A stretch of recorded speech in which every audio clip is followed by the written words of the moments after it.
So there are a lot of myths about the bass guitar. Some people say, oh, bass is super easy. Others say, oh, bass is super boring, they never do anything in songs. And the most common one that honestly annoys me a lot, like those two annoy me a great deal because bass is not that easy and it's not boring. But the one that also really annoys me is that bassists are stupid. There's such a big thing in the guitar community where everyone calls bassists stupid, but they're really not. Let me tell you a couple stories.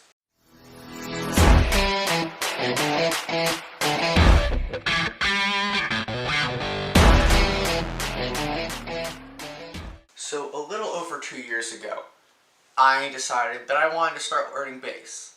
I had one in my crawl space, so I just brought it up, tuned it up, and started playing. And it was really fun. And yes, I was able to learn for the most part on my own. But what I ended up learning was, a few months into that, I started learning in May of 2018. And come fall, come September, I realized that there was so much to bass that I did not understand, and I started taking lessons with a professional teacher.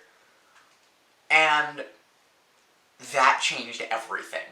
I immediately understood so much more about the instrument that I never thought I would understand.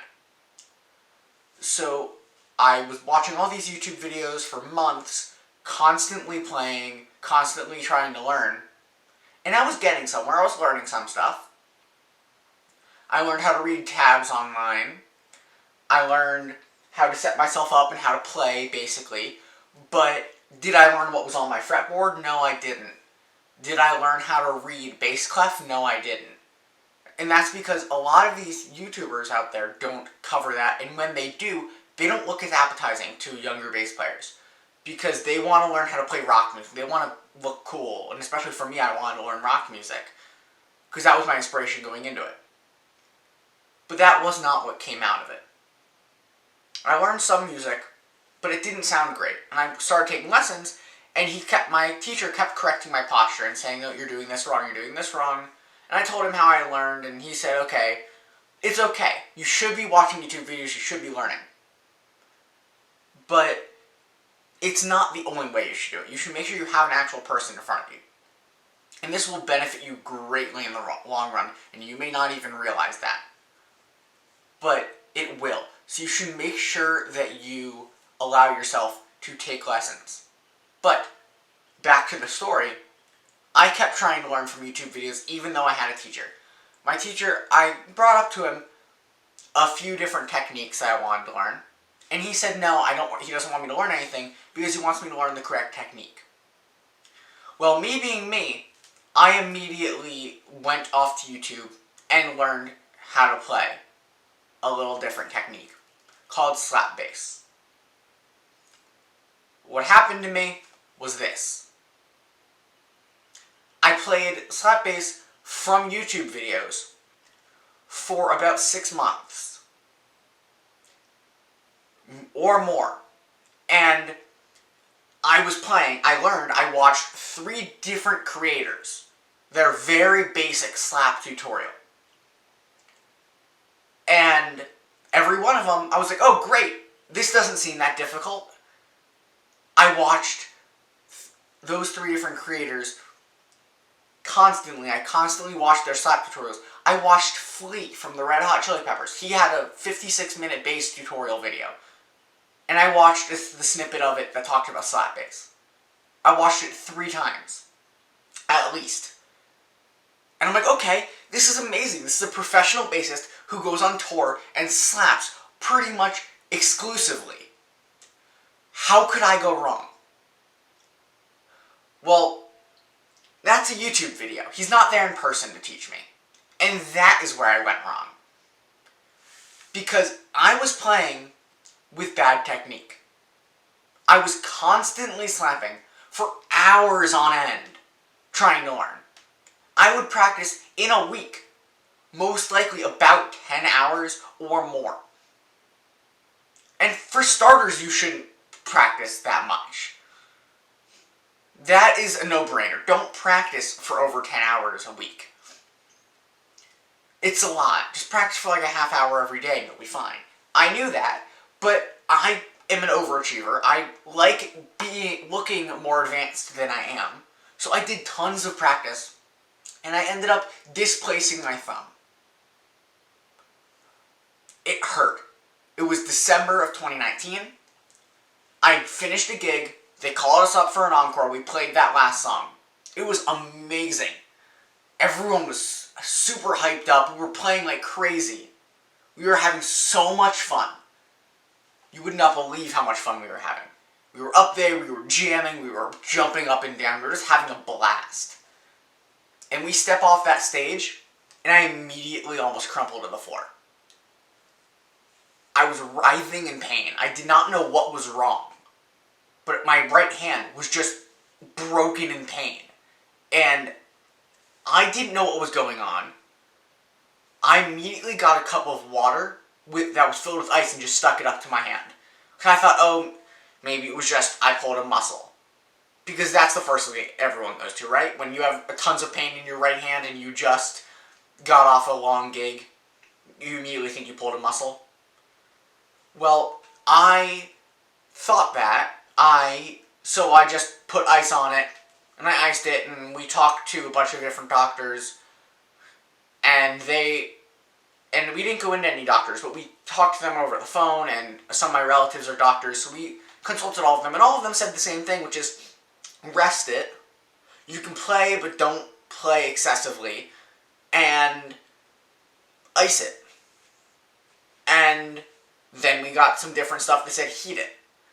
And I did that for a while, and my bass teacher didn't know what was going on, what happened either, so he and I kept working on stuff. Well, that was a mistake, because what it turns out happened is, as I said before, I displaced my thumb. Picture should be on the screen right now of the x-ray, but it was pretty serious. My thumb did not completely come out of its socket, but it did move down my hand. So all of that playing that I did while I had the injury, before I found out what it was, could have hurt me so much worse. So I'm glad I went to a doctor when I did. If you guys ever get injured while playing, immediately go to a doctor, because they could save your bass career. But yeah, I sprained my hand. So let's get into what you should be doing. So now, a few months after, I don't need this anymore. Because I've let myself heal. I did not slap for months. And that was a killer on my hand. I could not take it. I was always looking at my bass. And I had to keep my bass in its case, in a way, so that I would not be tempted to play it. And yeah, the doctor said, oh yeah, just play, but don't play as much. Because he knew he can't stop me from playing. And in that brace, restricts your thumb back, so that your thumb cannot access the rest of your hand, so you can't clench your hand together. So, in doing that, I was able to play a little bit. I could not play with a pick. I could pretty much exclusively raise and play with a raised hand, which is a good technique to learn. But it was killer to me, because I needed to play. So, what I ended up doing is I ended up practicing much less, but learning a lot more. Because every day, as long as you put your hand on that bass, you won't forget what you need to learn. So I would do that every day. I would touch to the bass. I would pick it up. Maybe I would play a couple notes. But that's it. Maybe I'll play an E major scale, 2 octaves, but I would never go up above and beyond and play a song, because I didn't want to hurt myself. Now, eventually, once I got my brace off, my teacher was very weary of my hand. He didn't want me to hurt myself. But we did start going over correct slap technique. And that's a big thing. For slap, I would suggest, yes, watch YouTube videos, but don't learn off of YouTube videos. Find a real teacher to teach you how to, because there are so many different ways to slap. And I'm going to go over all of that with you right now. So, as I said in the very beginning of this video, 3 myths that anger me are that bass is easy, bass is boring, and that bassists are stupid. All of those are false, and slap is the answer to all of those. Now, don't mind me if I'm looking down. I do have all of the facts for today's video written down on my phone, so I am going to be looking down every once in a while just to make sure I'm getting all of this correct for you guys. So, let's hop into what slap is and when it was made. So, slap bass was created in the 1960s by bassist Larry Graham. He created this technique, and it was not what we think of as slap bass today. It was pretty much just an aggressive hitting of the strings like you would in finger picking, followed by a slight popping of pulling a string off the fretboard and then dropping it again. This technique slowly grew from what we know today, from that to what we know today, from famous bassists such as Flea and many others, Chris Wolfenholm from Muse, many other bassists play with that, and it has become a big thing in funk and other forms of music. So let's just pop on this amp and I can teach you a little bit more. So as of today, there are 3 main types of slap. Really it's only 2, but I consider it 3. Just because of the third technique is similar but not to the second. So the first technique is thumb up technique. So this is when you keep your thumb directly out in front of you. So it's essentially like make a thumbs up, now twist it to the side and put it on your string. So what this will sound like is just this. Now I have my bass and treble all the way up if you want to copy my tone.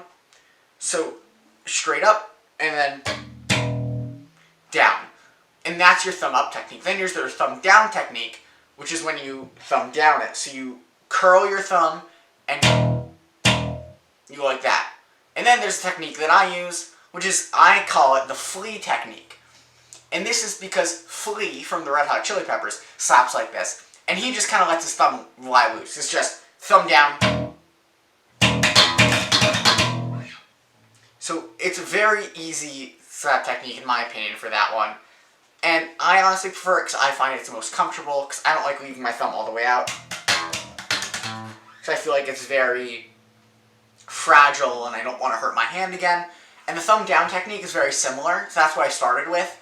And then I ended up loosening my thumb out and allowing it to do that. So with slap, you want to actually let it bounce. So you don't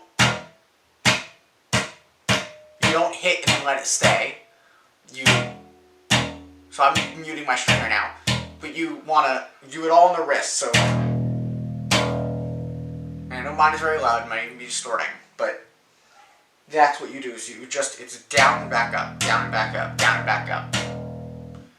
And then for the pop, use either your index finger or middle finger, so I'm just going to say that now, so you guys don't think I'm cursing, but you may see me popping and think that. But what you do is, general consensus is when you're popping on the D string, use your index finger. When you're popping on the G string, use your middle finger. And if you're using a more than 4-string bass, well, I wouldn't know, because I only play a 4-string bass or a 6-string guitar, which I have right next to me. But I don't really play guitar, so I wouldn't know. So as we move along in our song, in our day, I should really just show you, right? I should just show you what slap was supposed to sound like. So this song was originally by Stevie Wonder, then covered by the Red Hot Chili Peppers, and this is the first song I'm going to play that disproves this theory. So the theory is that bassists are not creative. Well, what happened with this song is it was originally written by Stevie Wonder, called Higher Ground. Then the Red Hot Chili Peppers covered this song in the album Mother's Milk in 1989. And in this song, they took this funky riff that was made for a keyboard and put it under the bass. And this may not sound that creative, but what they did really is. So Flea pretty much took the exact line and slapped it out. But it is slap. So let me just show you what the line is. So this is from the very beginning of the song. I'm just going to play up to the end of the intro.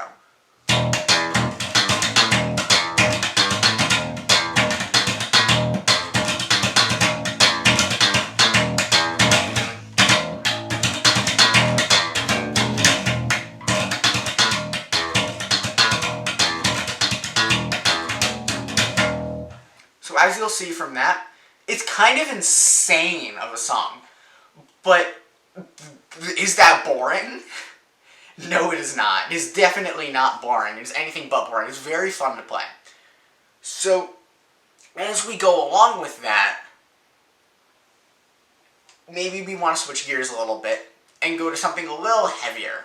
Now, Flea is known to play a lot of stuff, from that song to even one that's not really slap-based, but it does have some slap in it, so let me just pop on my distortion. Because he starts, actually, the song Around the World opens up with slap.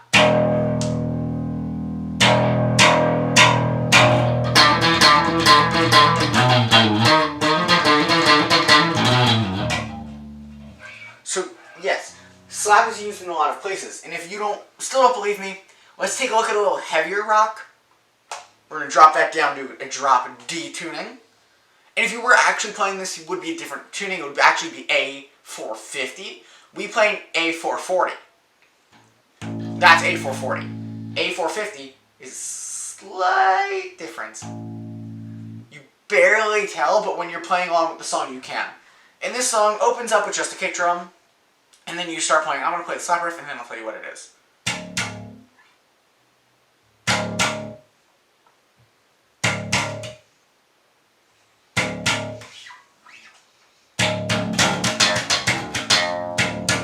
So let's take the power back by Rage Against the Machine, and that's the entirety of the bass riff, and then you slowly get faster.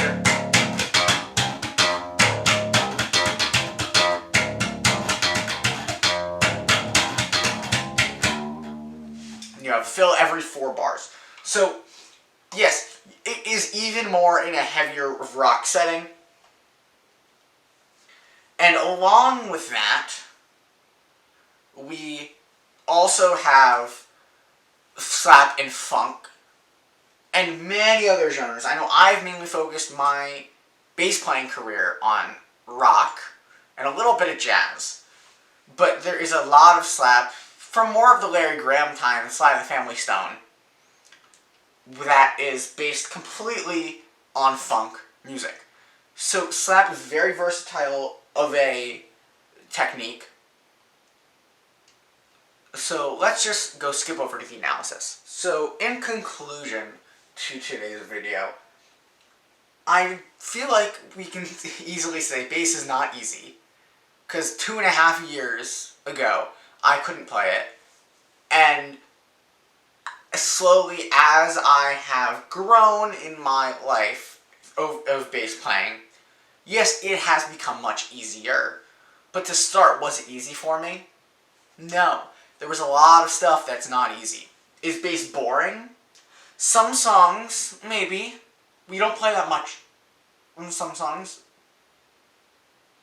But in some songs, absolutely not. Especially with slap. Slap is definitely not boring. Even in some songs, it's not like Hysteria by Muse. Go listen to it if you haven't already. Because that song's definitely not boring bass line. But if you really need to know, no, it is not boring. And overall, I would say our bass is dumb. I mean, I don't want you guys to think that I am being selfish just because of me. But, I mean, I'm speaking to you guys and saying, no, they are not. Listen to me, guitarists. Bassists are not dumb. We do not appreciate being called dumb. We are not dumb. Bass is different than guitar. Yes, we don't solo all the time. But that doesn't mean we're not allowed to solo. That doesn't mean we're not allowed to have fun. We're not boring. We're not stupid. We're really creative. You just don't give us a chance because we sit in the background. So enough of my getting annoyed at guitarists. Overall, I say, if you want to go and be creative and impress some people, learn how to play slap bass, but talk to a professional. No, I am not a professional. Nor are those YouTubers online. They might be professionals, but don't trust them. Well, do trust them. Feel free to come back to my videos and watch them, or go to anyone else online and watch theirs. And they're going to give you the correct way to slap. But the only way you're really going to learn is if you just go and talk to someone who knows what they're doing in person. Because a person who's pre-recorded a video like I am can't tell you, oh, move your thumb a little bit up, oh, straighten your thumb out a little bit. No, no one can do that. Except for a person that's in person with you. So make sure that you do something in person if you want to learn slap, but definitely learn it, because it is 100% worth it. Alright, so I hope you guys enjoyed today's video and you found it useful. I know I had a ton of fun filming it, because slap is super fun to play. So make sure you guys subscribe if you're not already for more content, and hit that notification bell so you're alerted every time a new video comes up. And make sure you hit the like button. It is greatly appreciated. It shows me that you guys enjoy what you're seeing, and I can make more content. And yeah, make sure you also go check out my Twitch, link in the description. If you guys have any questions, you can pop over there and I'll answer them. I'm always happy to answer your bass questions. And along with that, it shows me that you guys care again by subscribing, liking, and following me over there on my Twitch. We are growing slowly, and if you guys really want your question answered, hop into my Discord. Link is also in the description, and I can answer your question in our help section. So you'll either most likely get help from me, or you can get help from any one of our other bass experts that are in there and that are willing to help you. So I'll see you next time.